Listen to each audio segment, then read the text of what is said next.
ধর্ষকদের চূড়ান্ত বিচারে বাংলার মাটি ধরা পর্যন্ত আমরা রাজপথ ত্যাগ করবো না। শরিয়া আদালত গঠন করতে হবে। এই বাংলায় ধর্ষকের কোনো ঠাঁই থাকবে না।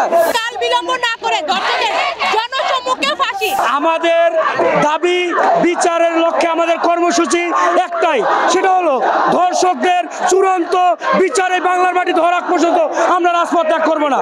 আমরা চাই ধর্ষকের প্রকাশ্যে জনসম্মুখে সর্বোচ্চ বিচার করা হোক। 90 দিন না, যদি ধর্ষক প্রমাণিত হয় যে সে ধর্ষণ করেছে, অনতিবিলম্বে মাত্র 48 ঘন্টার মধ্যে এই বাংলার মাটিতে প্রকাশ্যে তার বিচার করতে হবে। আমাদের মা বোনরা ইজ্জতের সাথে সম্মানের সাথে রাজপথে হাঁটবে। আমাদের মা বোনের এই ইজ্জতের দায়িত্ব আমাদের যদি আমরা না দিতে পারি, তাহলে আমাদের উচিত হাতে চুরি পরে এই রাজপথ ত্যাগ করা।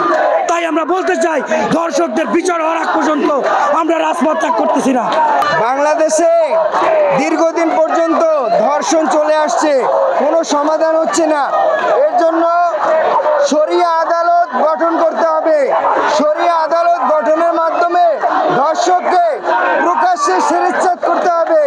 সৌদি আরবের মতো যেরকম ইসলামিক কান্ট্রিতে যেভাবে প্রকাশ্যে ধর্ষকের শাস্তি হয়, সেইভাবে শাস্তি হতে হবে। তাহলে বাকি যত যারা আছে সব ঠিক হয়ে যাবে। আজ আমার শাহবাগে বিভিন্ন কলেজের ছাত্রছাত্রীরা শাহবাগে আমার জনসমিত হয়েছে কিছু দাবি নিয়ে।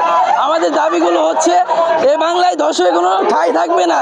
যদি কেউ ধর্ষণ করে, তাহলে ওই ধর্ষকের জনসম্মুখে শাস্তি দিতে হবে। তাদের জনসম্মুখে শাস্তির ব্যবস্থা করতে হবে। তাদের কোনো সর্বনিম্ন সর্বোচ্চ কোনো শাস্তি থাকবে না, একমাত্র শাস্তি থাকবে ফাঁসি। আমরা তাদের ফাঁসি চাই।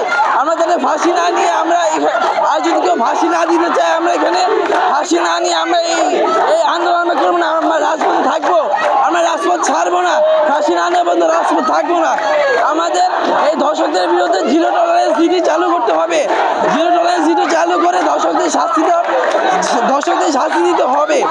আমরা চাই অপরাধী প্রমাণিত হওয়া মাত্র 3 দিনের মধ্যে কোনো কাল বিলম্ব না করে ধর্ষকের জনসম্মুখে ফাঁসি।